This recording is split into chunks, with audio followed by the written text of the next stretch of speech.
How's it going, guys? My name is Zach with the Movie Castle, and today we're going to be continuing my Sharks of Summer series.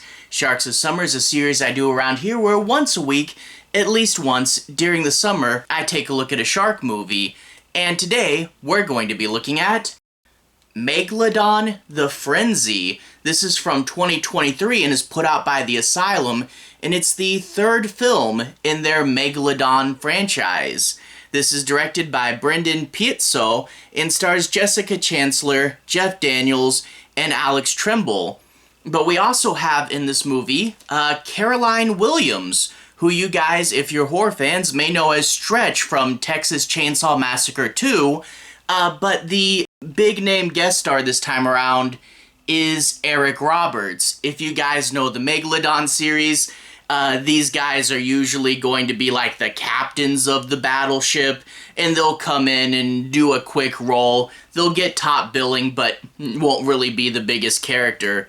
But I guess in regards to the franchise, I should say, and I probably said this before, the Asylum makes a ton of shark movies, and some of them get turned into long-running franchises. Sharknado is the best known. We also get Mega Shark. We get Multi-Headed Shark Attack.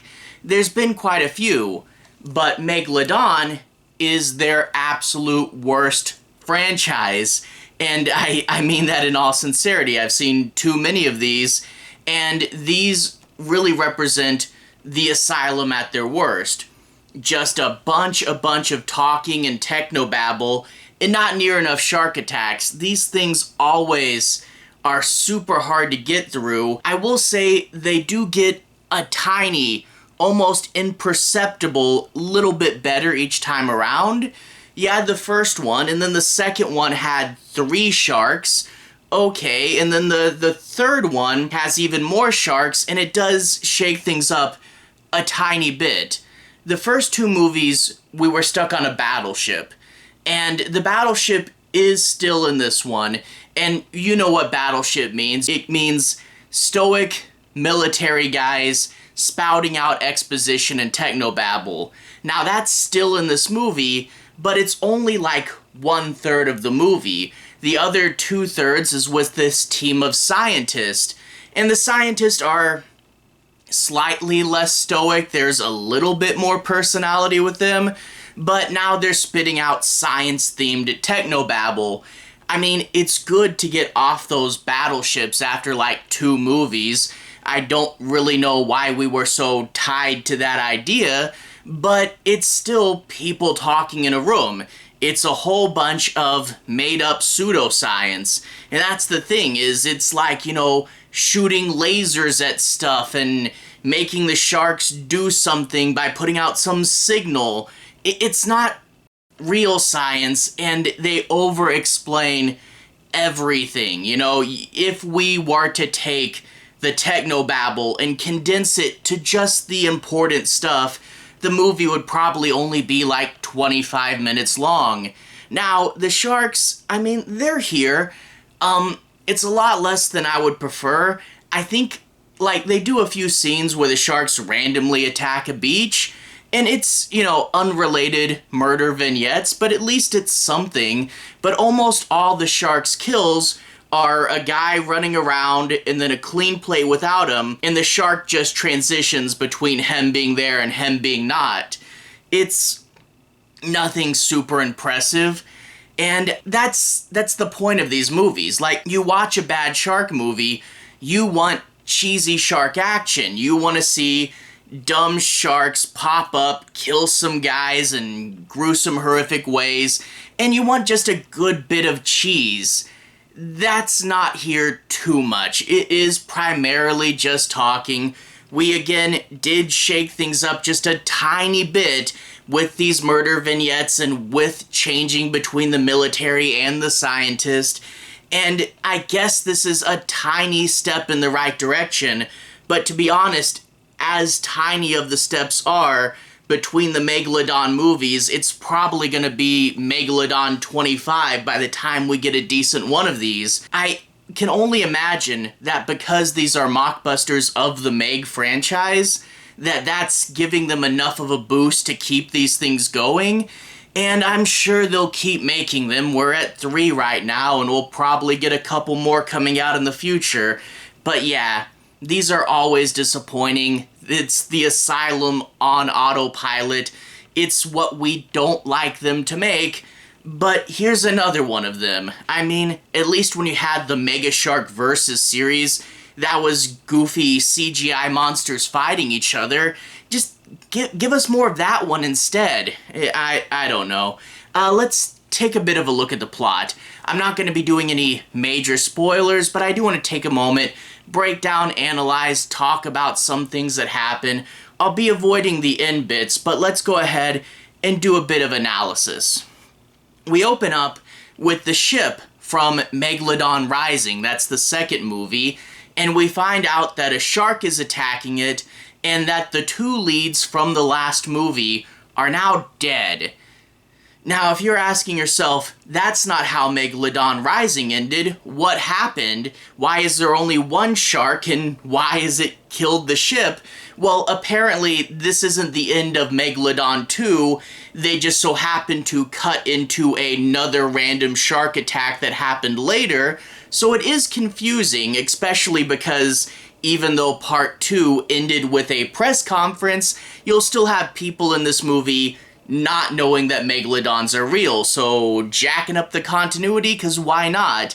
And also it does have the bad trope that I really hate of just having our leads die between movies and not even showing it. That sucks.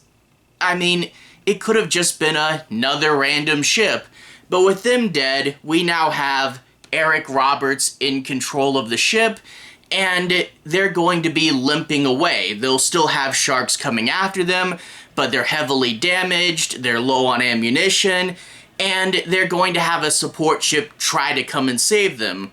Now, that's only about a third of the movie, more or less. The rest is with the scientist. You get a young scientist kind of fresh out of school, and she's going to see Caroline Williams on this offshore rig. And it turns out they're doing a project where they have to drill to the Earth, and they're going to be like getting clean energy out of the Earth's core or something. All these shark movies are always about clean energy, which, don't get me wrong, clean energy is a good thing. I don't know how putting it in B-grade shark movies helps anyone, but, you know, they're gonna get the clean energy. Well, they send a sub down with a little laser that is apparently strong enough to poke into the Earth's core. Like I said, the science in here is all made up. But when they shoot the ocean floor with the laser, a big trench opens up and a shark pops out. First of all, Megalodon, or The Meg 2, had the subtitle of The Trench. I thought we'd play off the trench a whole lot more when this was introduced, but no, it just spawns one of the sharks. And also, one of the sharks. In the past movies, we had sharks before, and one of the sharks actually did attack in the opening prologue, and there's other ones just running around random spots in the earth. So this is only to explain how they let one out when other sharks are randomly spawning anyway, so I don't know how much this particular one matters. And yeah, now we have a vague, amorphous amount of Megalodons, who really knows how many they are, but they are in 3 different sizes, 100 foot, 200 foot, and 300 foot. I guess that might be interesting if they were on screen more and we got a better sense of their scale, but sharks in small, medium, and large. Cool. Well, they decide to close up their little barrier thing and trap the shark in the station, because then it won't kill people.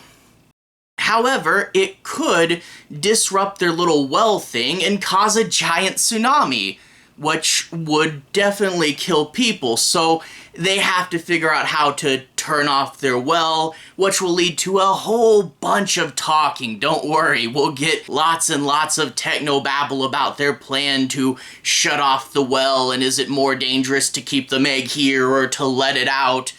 Yeah, these scientists, that's so much of this movie. You're either gonna get talking on the radio or talking in a room. Talk, talk, talk. pad out the runtime. But they'll eventually make contact with that ship from earlier, and they'll say, hey, even though we're limping along, we're the closest ship to you, we're gonna come and try to save you. Again, the Asylum's perception of the military in these movies is so strangely weak that they would A, have a problem with Megalodons, but B, that would be like the only people that could get to you. They don't have anybody else anywhere. Okay, whatever, but they'll eventually try to get all their characters close to together and try to figure out some way to stop the Megs. Like I said, when we want to watch a goofy shark movie, we want silliness, we want dumb shark action, goofy kills, we just want to have a good time. But this is the Asylum at its worst, and they keep making them. They're just a bunch of talking, that's a bunch of nonsense, made-up pseudoscience. It's just an hour of technobabble with like 25 minutes of halfway decent stuff. It's not great. It's slightly better than the last ones, just getting off those battleships, but I can't really recommend this unless you watched the first two and have some die-hard following towards this, but whatever, it is what it is. Anyway, to everyone who's watched so far, thank you for watching. To everyone who's liked and subscribed, thank you. You really are helping the channel out. I'll leave a relevant playlist on the bottom. This should be my Asylum Shark Movies playlist, where you can see my reviews for the first two of these, as well as other Asylum movies like Sharknado and the Mega Shark, or even the Multi-Headed Shark franchise. Anyway, have a good day. I'll see you guys again very, very soon. Relevant playlist on the bottom. Have a good day now.